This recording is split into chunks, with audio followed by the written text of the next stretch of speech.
أعوذ بالله السميع العليم من الشيطان الرجيم بسم الله الرحمن الرحيم اللهم صل على محمد عبدك ورسولك وعلى المؤمنين والمؤمنات والمسلمين والمسلمات۔ جب کہا جاتا ہے کہ دنیا بہت خوبصورت ہے اور شاید ہونولولو جیسی جگہوں کے بارے میں ہی کہا گیا ہے کہ واقعی دنیا بہت خوبصورت اور حسین ہے۔ میں نے ایئرپورٹ سے نکلتے ہی ایک ٹیکسی لے لی تھی اور اسی ٹیکسی میں گھومتا پھرتا رہا۔ ٹیکسی ڈرائیور شکل سے جاپانی لگتا تھا لیکن انگریزی بالکل امریکنس کی طرح ہی بولتا تھا۔ بل کھاتی پہاڑیوں پر چڑھتی سڑکیں، ہر طرف ہریالی اور پام کے درخت اور انتہائی صاف فضا، سب کچھ مل کر میرے دل و دماغ کو ایک سکون پہنچا رہے تھے۔ اگرچہ میں لمبی فلائٹ کی وجہ سے تھکا ہوا تھا، لیکن ہونولولو دیکھ کر میں اپنی تھکاوٹ بھی بھول گیا، بلکہ ذہن فریش ہو گیا تھا۔ میں نے ڈرائیور سے وہاں کی مسجد کے بارے میں دریافت کیا تو اس نے بتایا کہ وہاں ایک مسجد ہے اور ایک عجائب گھر بھی ہے جس میں اسلامک ملکوں سے لائی ہوئی چیزیں جمع کی گئی ہیں۔ حلال و حرام کے بارے میں ڈرائیور کی معلومات صفر تھیں، بلکہ حلال اور حرام کیا ہوتی ہیں یہ اس کو پتہ نہیں تھا۔ میرے پاس ہونولولو میں رکنے کے لیے سارا دن ہی تھا۔ رات کو میری فلائٹ لاس اینجلس شہر کے لیے تھی، اس لیے میں خوب گھومنا پھرنا چاہتا تھا۔ اگرچہ ہونولولو میں کھانے کے بہت سارے ریسٹورنٹس ہیں اور مقامی فوڈ بھی عام ملتا ہے، لیکن میرا مسئلہ ہر جگہ یہی رہا تھا کہ جب تک حلال 100% کنفرم نہ ہو جاتا میں بالکل کسی جگہ سے کھانا نہیں کھاتا تھا۔ اگرچہ حلال کھانا نہیں ملتا تھا تو پھر پھل فروٹ میں بھی کیلا اور دودھ وغیرہ پی کر گزارا کر لیتا تھا۔ ہوٹل انڈسٹری میں کام کرنے کی وجہ سے پتہ چلا تھا کہ مچھلی اگر حلال ہوتی ہے، اگرچہ حلال ہوتی ہے، لیکن ویسٹرن ملکوں میں مچھلی کو فرائی کرتے وقت اس پر شراب کا تڑکا بھی لگا دیتے ہیں تاکہ اس کا ذائقہ اچھا ہو جائے۔ اس کے علاوہ تیل جس میں کھانے کی چیزیں پکائی جاتی ہیں یا فرائی کی جاتی ہیں وہ بھی اکثر حلال نہیں ہوتا اور جانور کی چربی سے بنا ہوتا ہے۔ لیکن اگر تیل جانور کی چربی کا نہ بھی ہو اور سبزیوں اور کارن آئل سے بھی بنا ہو تو بھی اسی تیل میں حرام گوشت پکایا فرائی کیا جاتا ہے اور پھر اسی آئل میں مچھلی، آلو یا اور چیزیں پکائی جاتی ہیں، اور ہم یہ سمجھتے ہیں کہ مچھلی ہے یا چپس ہے کھا لیتے ہیں۔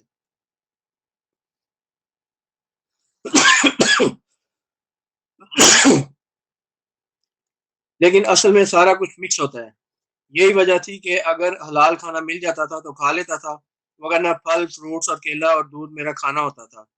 دو چار کیلے اور 1.5 لیٹر دودھ پی لینے کے بعد کافی دیر تک بالکل بھی بھوک نہیں لگتی تھی، بلکہ بہت انرجی ملتی تھی۔ جب کافی دیر ہو گئی ہمیں گھومتے ہوئے تب میں نے ٹیکسی والے سے کہا کہ مجھے یہاں کی مسجد میں لے چلو۔ میں مسجد میں جا کر نماز ادا کرنا چاہتا تھا اور کچھ مسلمانوں سے ملنا چاہتا تھا۔ ٹیکسی والے نے مجھے بتایا کہ مسجد اوپر پہاڑیوں میں کہیں واقع ہے، لیکن اس نے کہا کہ وہ مجھے لے جائے گا۔ ادھر ادھر گھومتے پھرتے ہم مسجد کو ڈھونڈتے رہے۔ جب کافی دیر ہو گئی اور ٹیکسی والے نے میٹر پہ بنے ہوئے ڈالر مجھے دکھا کر میٹر بند کر دیا، اس نے کہا کہ جتنا بھی کرایہ میٹر پہ بنا ہے بس وہی لے گا، کیونکہ ابھی تک مسجد ملی نہیں تھی اور ہم ادھر ادھر ہی گھوم پھر رہے تھے۔ اس کے بعد ٹیکسی نے پھر ٹیکسی کو ادھر ادھر چلانا شروع کر دیا۔ جب میں اوپر پہاڑوں میں بنے مکانات کے درمیان میں سے مسجد کی تلاش میں ٹیکسی والے کے ساتھ گھوم رہا تھا، تب میں نے دیکھا کہ جو مکانات وہاں پر بنے ہوئے تھے وہ بہت بڑے بڑے تھے، یعنی رقبے کے لحاظ سے کم از کم 3 4 کنال، اور کئی گھر اس سے بھی زیادہ رقبے پر بنے ہوئے تھے۔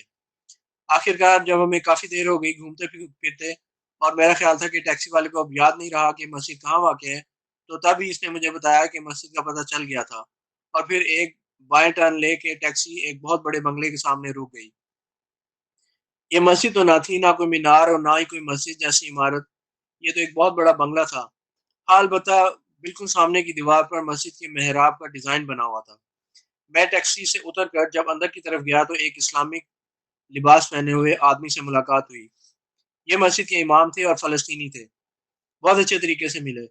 جب میں نے اپنا تعارف ان سے کروایا کہ میں آسٹریلیا سے دنیا کا چکر لگانے کے لیے نکلا ہوں تو وہ حیران بھی ہوئے اور خوش بھی۔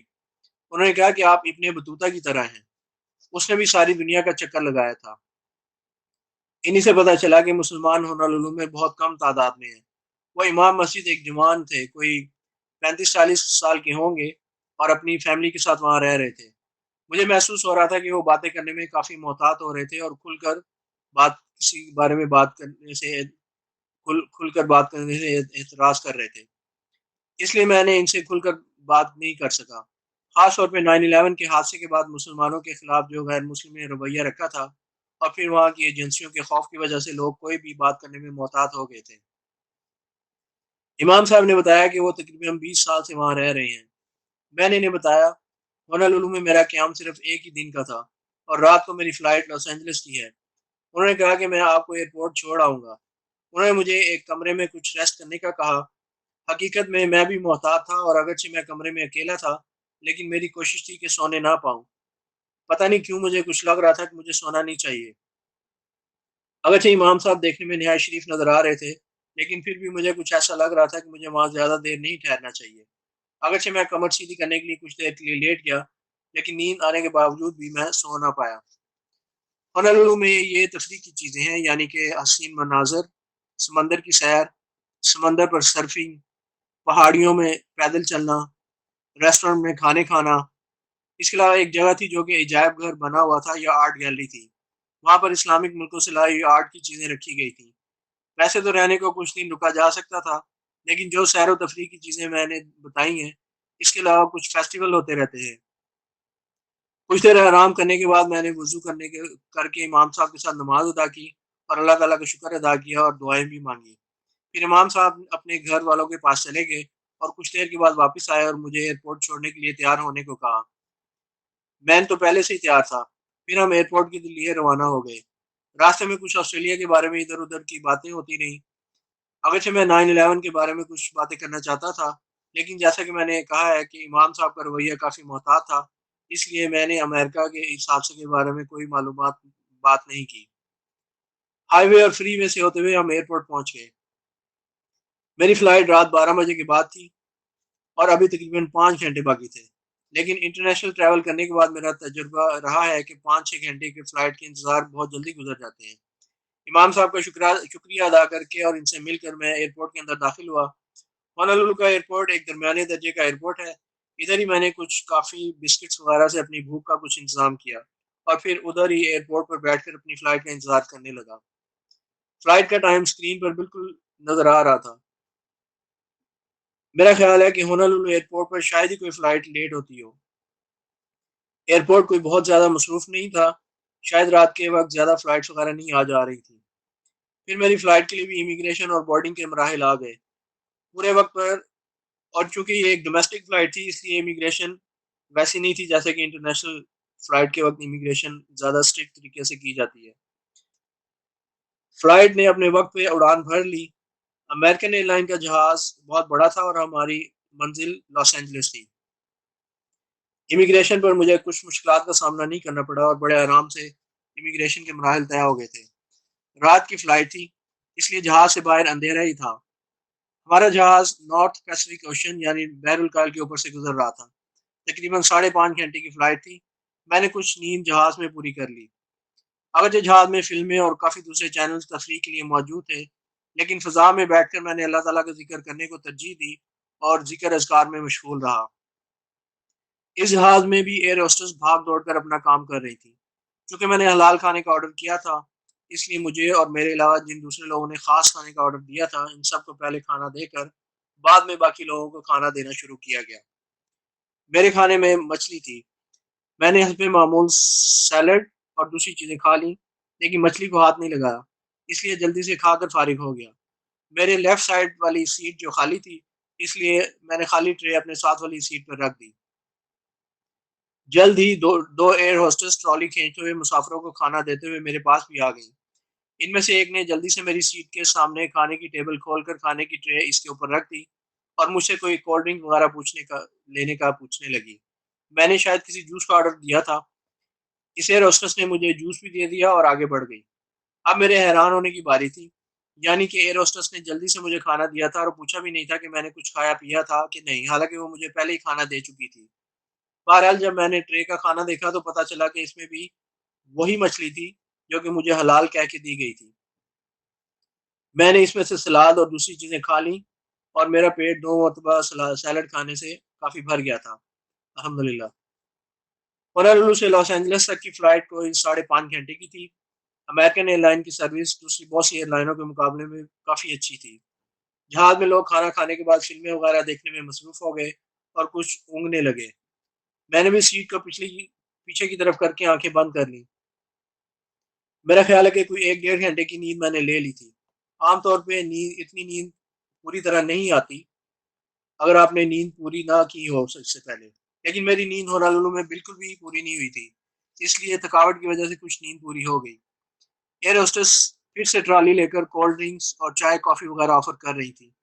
آنکھ کھلنے کی وجہ یہ بھی تھی کہ کھانے کے بعد جو خاموشی ہو گئی تھی، اس کی وجہ سے بھی نیند آ گئی تھی۔ سارے جہاز میں تقریباً سبھی امریکن لوگ تھے۔ جہاں تک میری نظر پڑتی تھی سب امریکن ہی نظر آ رہے تھے۔ مجھے ابھی تک کسی قسم کا امتیازی سلوک کا احساس نہیں ہوا تھا، اور نہ ہی مجھے کوئی گھور گھور کر دیکھ رہا تھا، جیسے کہ تائیوان ایئرپورٹ پر کچھ گورے لوگ مجھے گھور گھور کر دیکھ کر مجھے پریشان کیا، اور مجھے کافی ان کی وجہ سے ڈسٹربنس ہوئی۔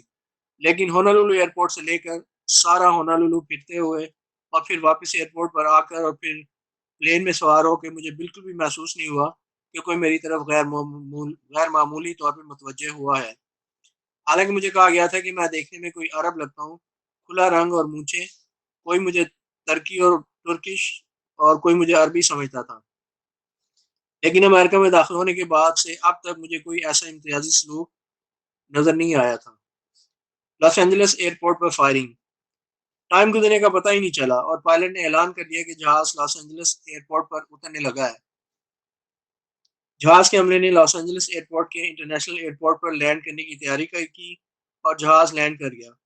اگرچہ ساری فلائٹ سمندر کے اوپر سے ہو کر آئی تھی، لیکن کوئی بھی ٹربولنس، یعنی کہ جہاز بالکل بھی ادھر ادھر یا اوپر نیچے ڈولا نہیں، اور کچھ اس میں کوئی کسی قسم کی کوئی ٹربولنس نہیں آئی، اور لینڈ کرتے وقت بھی جہاز بڑی آسانی سے لینڈ کر گیا، بڑی اسموتھ لینڈنگ ہوئی۔ پھر جہاز سے اتر کر ہم لانچ میں آ گئے اور امیگریشن کا مرحلہ بھی بغیر کسی مشکل کی آسانی کے ساتھ پورا ہو گیا۔ جیسے کہ میں نے آپ کو بتایا کہ یہ امیگریشن ڈومیسٹک تھی، اس لیے انٹرنیشنل امیگریشن جو بہت زیادہ اسٹرکٹ ہوتی ہے ویسی امیگریشن نہیں تھی۔ اب میرا ارادہ لاس اینجلس میں رکنے کا تھا۔ اگرچہ میں نے کسی ہوٹل میں بکنگ نہیں کروائی تھی، لیکن ایسی کوئی مشکل بھی نہیں تھی، کیونکہ یورپ، امریکہ اور آسٹریلیا جیسے ملکوں میں کچھ ہوٹل ایئرپورٹ پر ہی اپنے بینرز یا بورڈز وغیرہ لگا دیتے ہیں، اور کچھ ہوٹلوں کی گاڑیاں بھی ادھر ہی کھڑی ہوتی ہیں جس میں بیٹھ کر آپ ہوٹل جا سکتے ہیں۔ میں بھی سامنے کی ایک بورڈ کا جائزہ لینے لگا۔ ہوٹلوں کے نام کے ساتھ ساتھ کچھ تفصیل بھی دی ہوئی تھی، یعنی کہ بریک فاسٹ، ایئرپورٹ پک اپ، اور ابھی میں نے کچھ کھایا بھی نہیں تھا۔ واش روم جا کر میں فریش ہونے کے بعد پھر دوبارہ اسی بورڈ کا جائزہ لینے لگا۔ دل کر رہا تھا کہ جلدی سے ہوٹل پہنچ کر کچھ آرام کر لوں۔ ابھی میں کچھ فائنل نہیں کر پایا تھا کہ ایئرپورٹ پر سائرن بجنے لگے اور بہت ساری پولیس ادھر ادھر بھاگنے لگی، اور بہت ساری پولیس کی گاڑیاں بھی ادھر ایک دم سے ایئرپورٹ پہ آنے لگی۔ اب مجھے بہت زیادہ فکر ہو گئی تھی کہ یہ کیا ہو رہا تھا، لیکن میں نے کسی سے کچھ نہ پوچھا، بلکہ ایک کرسی پر بیٹھ کر ادھر ادھر دیکھنے لگا۔ بالکل بھی سمجھ میں نہیں آ رہا تھا کہ کیا ہو رہا تھا۔ پولیس کی گاڑیاں بھی جمع ہو گئی تھیں، ایئرپورٹ پر دوسرے مسافر بھی پریشان لگ رہے تھے۔ کہاں میں اتنا سکون محسوس کر رہا تھا کہ مجھے کوئی پریشانی نہیں ہو رہی تھی، اور کہاں اب ایئرپورٹ پر پولیس کی گاڑیاں ہی گاڑیاں جمع ہو گئی تھیں اور ایئرپورٹ پر پولیس بھاگی پھر رہی تھی۔ مجھے لگا کہ کہیں مجھے ہی نہ پکڑ لیا جائے۔ میں ذہنی طور پر اپنے آپ کو تیار کر رہا تھا کہ اگر مجھے کسی نے کچھ کہا تو آگے سے مجھے کیا کہنا چاہیے۔ شاید سارا ایئرپورٹ ہی بند کر دیا گیا تھا۔ لیکن جہاں میں بیٹھا تھا اس لاؤنج میں پولیس نہیں ٹھہری تھی، بلکہ وہ دوسرے لاؤنج کی طرف جا رہی تھی۔ چلو اس بات سے ذرا تسلی ہوئی کہ میں ان کا ٹارگٹ نہیں تھا۔ اگر ہوتا تو جہاں میں بیٹھا تھا ادھر ہی پولیس والے کھڑے ہوتے، لیکن وہ سب ایئرپورٹ کے دوسرے حصے کی طرف چلے گئے۔ لیکن واضح نہیں ہو رہا تھا کہ کیا مصیبت واقع ہو گئی تھی جو کہ اچانک سائرن بجے اور پولیس کے دستے آ گئے تھے۔ جب میں آسٹریلیا میں تھا تو ادھر ہی ایک امریکن لڑکی سے ملاقات ہوئی تھی، اور اس نے باتوں باتوں میں بتایا تھا کہ اگرچہ وہ لاس اینجلس میں رہتی تھی، لیکن اب وہ لاس اینجلس واپس نہیں جانا چاہے گی۔ وجہ پوچھنے پر اس نے بتایا کہ ایل اے، لاس اینجلس میں بہت زیادہ جرائم وغیرہ ہوتے ہیں اور کرائمز بہت زیادہ ہوتے ہیں، جس کی وجہ سے وہ ایل اے یعنی لاس اینجلس کو چھوڑ کے آسٹریلیا رہنے کے لیے آ گئی تھی۔ اگرچہ اس وقت میں نے اس لڑکی کی باتوں کو اتنی اہمیت نہیں دی تھی، لیکن اب مجھے وہ لڑکی یکدم سے یاد آ گئی۔ لیکن اس سے پہلے کہ میں کسی نتیجے پر پہنچتا، مجھے معلوم کرنا تھا کہ ایسا کیا ہوا تھا کہ ایل اے ایئرپورٹ پر سارا ایئرپورٹ ہی بند کر دیا گیا تھا۔ میں نے آہستہ آہستہ ادھر ادھر ہونا شروع کیا، اور جو لوگ باتیں کر رہے تھے ان کی باتوں کو سن کر اندازہ لگانا چاہا کہ کیا واقعہ ہو گیا تھا، کہ کوئی اناؤنسمنٹ بھی نہیں ہو رہی تھی۔ آخرکار کانوں میں خبر پڑ ہی گئی کہ کوئی فائرنگ کا واقعہ ہوا تھا۔ شاید کسی مسافر نے فائرنگ کر دی تھی اور کچھ لوگ زخمی وغیرہ ہو گئے تھے۔ اب میں نے فیصلہ کر لیا تھا کہ ایئرپورٹ سے باہر نہیں جانا۔ میری اگلی منزل منیاپولس کا شہر تھا، جہاں سے مجھے انگلینڈ جانے کے لیے فلائٹ لینی تھی۔ یہ شہر منیسوٹا اسٹیٹ کے شہر ہے۔ اصل میں سینٹ پال اور منیاپولیس دو الگ الگ شہر ہیں، لیکن ساتھ ہیں، اور ان کے درمیان میں ایک ریور دریا ان دونوں شہروں کو ایک دوسرے سے الگ کرتا ہے۔ جیسے ہمارے راولپنڈی اور اسلام آباد اکٹھے شہر ہیں، اسی طرح منیاپولیس اور سینٹ پال اکٹھے شہر۔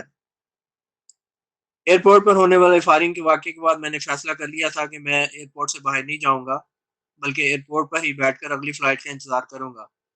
لیکن یہ بھی خیال تھا کہ 2 دن کے کیسے ایئرپورٹ پر گزارا کروں گا، یہ تو مجھے اور بھی سیکیورٹی والوں کی نظر میں لے آئے گا۔ پھر خیال آیا کہ فلائٹ تبدیل کرا کے جو بھی پہلی فلائٹ ملے وہ لے کر پہلے سے جلدی سے نکل جاؤں۔ اب گھر والوں کی باتیں بھی یاد آ رہی تھی کہ امریکہ جائے بغیر ورلڈ ٹور کر لو، لیکن میرا خیال تھا کہ ورلڈ ٹور میں اگر میں امریکہ شامل نہ ہوا تو یہ حقیقتاً ورلڈ ٹور نہ ہوگا۔ البتہ سب کے کہنے سے میں نے یہ تبدیلی کر لی تھی کہ نیو یارک نہیں جاؤں گا اور امریکہ کے 2-3 شہروں میں سیر و تفریح کر کے واپس آ جاؤں گا۔ اب سوچ رہا تھا کہ اگر گھر میں پتہ چلا کہ میری ایل اے ایئرپورٹ پر موجودگی کے دوران فائرنگ کا واقعہ ہو گیا تھا تو سب نے ناراض ہونا تھا، اس لیے فیصلہ کیا کہ کسی سے بھی اس واقعے کا تذکرہ نہ کیا جائے۔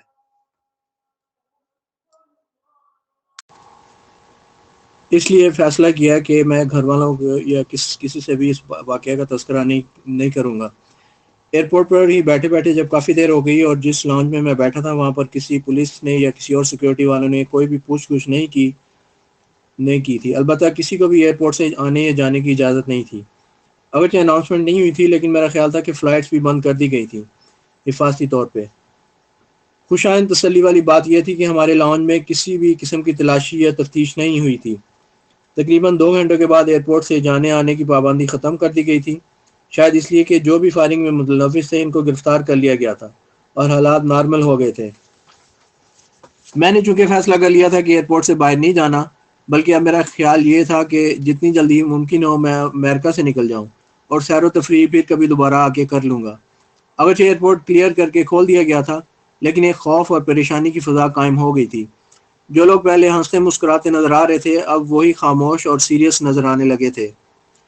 میرے لیے مشکل سچویشن تھی کیونکہ اب لوگ میری طرف متوجہ ہو سکتے تھے۔ شاید میں ہی ایک وہاں تھا جس کی مونچھیں تھیں، وگرنہ کوئی بھی مجھے مرد ایسا نظر نہیں آ رہا تھا جس نے مونچھیں رکھی ہوئی ہوں۔ اس کی وجہ سے بھی میں سب سے الگ نظر آ رہا تھا۔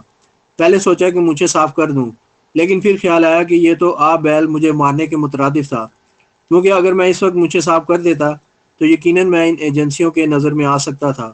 میرا خیال تھا کہ امریکہ کی انٹیلیجنس کی ایجنسیاں بہت زیادہ فعال تھیں اور خاص طور پر غیر ملکیوں اور امریکہ سے باہر سے آنے والے لوگوں پر ان کی کڑی نظر تھی، اور میرے خیال میں کڑی نظر رکھنی بھی چاہیے تھی۔ اس لیے میں نے اپنے ذہن میں آنے والے اس خیال کو عملی جامہ نہیں پہنچایا کہ اپنی مونچھیں صاف کر دوں۔ ایک اچھی بات ہو گئی تھی کہ مجھے اگلے دن صبح کی فلائٹ مل گئی۔ اب میں صبح سویرے امریکہ کے شہر سینٹ پال اور منیاپولیس جا سکتا تھا۔ البتہ رات ساری ایئرپورٹ پر ہی گزارنا تھی۔ یہ بھی خیال تھا کہ ایئرپورٹ پر یہی جو 2-3 ہوٹل تھے ادھر ہی رات گزار کے پوری کر سکتا تھا، لیکن میرا خیال تھا کہ میں اپنی نیند ہوٹل جانے کی بجائے ایئرپورٹ پر ہی بیٹھ کر پوری کر سکتا تھا، جو کہ میں نے کی۔ آہستہ آہستہ ایئرپورٹ پر پہلے کی نسبت کافی خاموشی ہو گئی تھی۔ میں نے جو وہاں کرسیاں پڑی ہوئی تھیں ان پر ہی براجمان ہو کر اونگنا شروع کر دیا تھا، لیکن میں ارد گرد کے ماحول سے بھی بے خبر نہ تھا۔ کرسی پر بیٹھ کر نیند آنا بہت مشکل تھا، بس اونگ ہی آ سکتی تھی۔ کروٹیں بدلتے ادھر ادھر دیکھتے واش روم آتے جاتے رات گزر گئی۔ الحمدللہ میں نے فجر کی نماز کے وقت ایئرپورٹ پر ایک کونے میں جا کر نماز ادا کی۔ میری فلائٹ صبح کی تھی اور کسی دوسرے لاؤنج سے تھی۔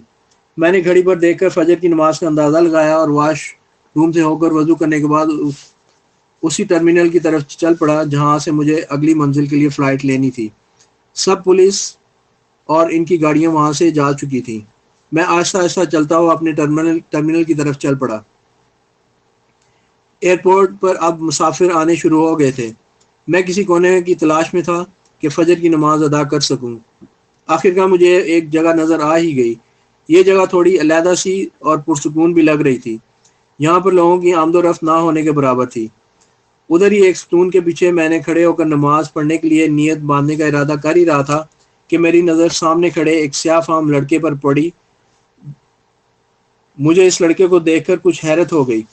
کیونکہ وہ لڑکا میری طرف پھٹی پھٹی آنکھوں سے دیکھ رہا تھا اور پھر وہ دوسری جانب بھی دیکھ کر پھر میری جانب دیکھ رہا تھا۔ اب اس لڑکے کی پوزیشن ایسی تھی کہ وہ میرے سامنے کھڑا تھا اور میرا رخ وہ میرے سامنے کافی دور کھڑا تھا اور میرا رخ اس لڑکے کی جانب تھا، اور میرے سیدھے ہاتھ پر ایک دیوار تھی اور دیوار کے آخر پر سیاہ فام لڑکا کھڑا تھا میری طرف، اور دیوار کے دوسری طرف وہ دونوں طرف دیکھ سکتا تھا۔ مجھے اس سیاہ فام لڑکے کے خوفزدہ چہرے کو دیکھ کر حیرت ہو رہی تھی، کیونکہ وہ میری طرف دیکھ کر اور دیوار کے دوسری طرف دیکھ رہا تھا اور حیرت زدہ ہو رہا تھا۔ پھر میں نے دیکھا کہ ایک فوجی اسلحہ سے لیس ہاتھوں میں گن پکڑے اور انگلی ٹریگر پر رکھے گھوم کر دیوار کے پیچھے سے میری طرف آ رہا تھا۔ میرا دل بہت زور زور سے دھک دھک کرنے لگا اور میں بھی پریشانی کے عالم میں اس سیکیورٹی والے کو دیکھنے لگا۔ وہ سیکیورٹی والا اس سیکیورٹی گارڈ نے اب میری طرف چلنا شروع کر دیا تھا۔ میں کافی زیادہ ڈرا ہوا تھا اور سوچ رہا تھا کہ سیکیورٹی گارڈ نے اب میری طرف چلنا شروع کر دیا ہے اور یہ مجھ سے کیا کرے گا۔ وہ سیکیورٹی گارڈ بڑے پر اعتماد طریقے سے چلتا ہوا میرے پاس سے گزر گیا۔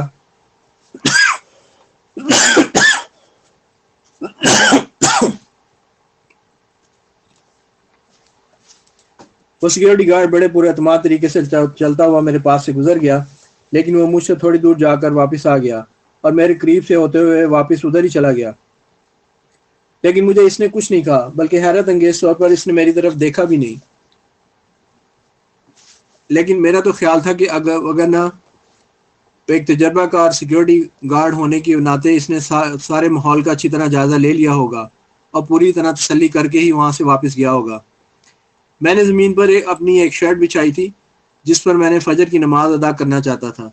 جیسے ہی وہ سیکیورٹی گارڈ وہاں سے واپس چلا گیا، میں نے فوراً ہی نماز کی نیت باندھی اور فجر کی نماز ادا کرنے لگا۔ نماز سے فارغ ہو کر میں اپنے ٹرمینل کی طرف بڑھا جو کہ بالکل نزدیک ہی تھا۔ بس جہاز کی روانگی کا وقت قریب ہی تھا۔ ادھر ہی مسافر لائن میں لگے سامان بک کروا رہے تھے، جہاز کے بورڈنگ پاس لے رہے تھے۔ میں بھی لائن میں لگ گیا۔ ابھی چند ہی سیکنڈ ہوئے ہوں گے کہ ایک امریکن لڑکا ہنستا مسکراتا میرے پاس آ کر کھڑا ہو گیا۔ اس نے کمر پر بیگ پیک رکھا ہوا تھا، بیگ پیک لٹکایا ہوا تھا۔ اس نے آتے ہی مجھے اپنا نام بتایا اور مجھ سے پوچھنے لگا کہ کہاں جا رہے ہو۔ میں نے کہا میں منیاپولس سے اس شہر جا رہا ہوں۔ پھر اس نے مجھ سے پوچھا کہ کہاں سے آئے ہو، کیا کر رہے ہو، امریکہ میں کیا کر رہے ہو، آسٹریلیا کے کس شہر میں رہتے ہو، کیا کام کرتے ہو اور کیا حال ہے۔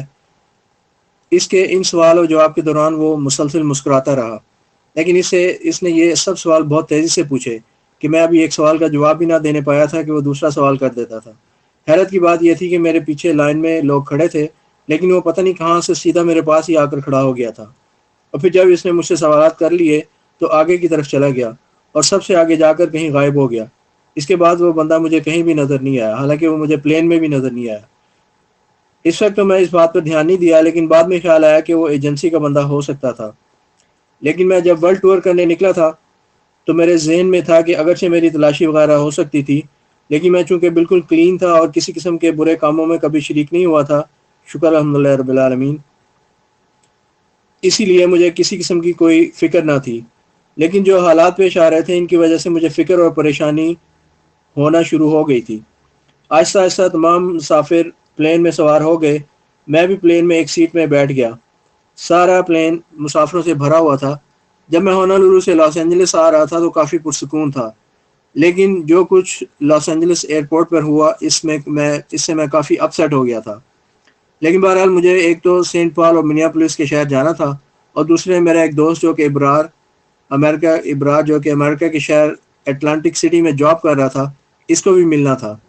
یہ میرا دوست جب میں پہلی مرتبہ آسٹریلیا جا رہا تھا تو مجھے کہہ رہا تھا کہ تمہارا دل آسٹریلیا میں نہیں لگے گا اور تمہیں پاکستان کی گھر گھر کی دیواروں کی، حتیٰ کہ دیواروں کی در و دیوار کی بھی بہت زیادہ یاد آئے گی اور تم جلدی واپس آ جاؤ گے۔ جب میں نے ابرار سے کہا کہ تم بھی میرے ساتھ آسٹریلیا چلو تو کہنے لگا کہ میں کسی بھی قیمت پر اپنا ملک، اپنا گھر چھوڑ کر باہر کے ملک میں نہیں جاؤں گا۔ جب میں آسٹریلیا چلا گیا تو ایک عرصے تک میں اس سے کسی قسم کے رابطے میں نہ رہا، اور میں نے اپنی MBA کی ڈگری مکمل کر کے پاکستان آ کر بھی اس سے ملاقات کی، لیکن وہ اپنی بات پر پکا ہی رہا اور کہتا رہا کہ کسی بھی قیمت پر ملک اور گھر چھوڑ کر باہر نہیں جائے گا۔ پھر ایسا وقت بھی آیا کہ ہمارا آپس میں رابطہ نہ رہا، لیکن جب میں اس سے ملنا چاہتا تھا تو مجھے پتہ چلا کہ وہ امریکہ چلا گیا تھا، اور مجھے میرے گھر والوں نے بتایا کہ ابرار امریکہ چلا گیا تھا۔ جب میں پلین میں سینٹ پال پہنچ گیا تو ابرار سے فون پر بات ہوئی۔ وہ مجھے پلین کا ٹکٹ بھیجنا چاہتا تھا کہ میں فلائی کر کے اس کے پاس پہنچ جاؤں۔ مجھے ابرار کے امریکہ میں موجود ہونے کی خبر سے پھر کچھ تسلی سی ہو گئی تھی۔ میں نے فیصلہ کیا کہ میں بس پر واشنگٹن ڈی سی جاؤں گا، اور ابرار بھی وہیں آ کر مجھے وہاں سے اپنے شہر اٹلانٹک سٹی لے جائے گا۔ اگرچہ پلین میں بیٹھ کر میں واشنگٹن جا سکتا تھا، لیکن میں امریکہ کو قریب سے دیکھنا چاہتا تھا، اور یہ صرف اسی صورت میں ممکن ہو سکتا تھا کہ میں زیادہ سے زیادہ وقت عام لوگوں میں گزاروں۔ اس لیے بھی میں نے بس کے ذریعے سفر کرنے کا ارادہ کر لیا تھا۔ گرے ہاؤنڈ بس سسٹم۔ جب پلین نے سینٹ پال کے شہر میں لینڈ کیا تو میں ایئرپورٹ سے نکل کر ٹیکسی لے کر سیدھا بس کے ٹرمینل پہ پہنچ گیا۔ گرے ہاؤنڈ کی بسیں پورے امریکہ کینیڈا میں چلتی ہیں۔ چونکہ مجھے ابرار کی موجودگی کا امریکہ پہنچ کر ہی پتہ چلا تھا، اس لیے میں نے فیصلہ کیا کہ ابرار کے ساتھ نیو یارک دیکھنے جاؤں گا، لیکن یہ بات ابھی میرے دل ہی میں تھی، اس کا اظہار میں نے ابھی کسی سے نہیں کیا تھا۔ ابرار کے ساتھ نیو یارک دیکھنے جاؤں گا، لیکن یہ بات ابھی میرے دل میں ہی تھی، اور اس کا میں نے اظہار کسی سے بھی نہیں کیا تھا۔ گرے ہاؤنڈ اسٹیشن سے میں نے واشنگٹن ڈی سی کی ٹکٹ لی، اور اس اسٹیشن کے ٹرمینل پر ہی کچھ کھا پی کر بس کے انتظار میں بیٹھ گیا۔ تو اس سے آگے کا جو ہے انشاءاللہ میں آپ کو دوسرے جو ویڈیو ہے اس میں آپ کو ایکسپلین کروں گا کہ واٹ ہیپنڈ آفٹر دیٹ، اس کے بعد کیا ہوا، میں کس طرح وہاں پر پہنچا، اور کیسے میرا سفر گزرا گرے ہاؤنڈ بس سروس پہ۔ تو اس کے لیے اگر آپ میری ویڈیو کو لائک کریں، شیئر کریں، اور بیل کے بٹن جو ہے وہ اس کو پریس کریں، تاکہ آپ کو نیکسٹ جو میری ویڈیو جتنی بھی آئیں گی ان کا نوٹیفیکیشن آپ کو مل جائے، اور آپ میری ویڈیوز کو دیکھیں اور سنیں۔ Alright, thank you very much for your cooperation, and you have a nice day. All the very best to you. Assalamu alaikum.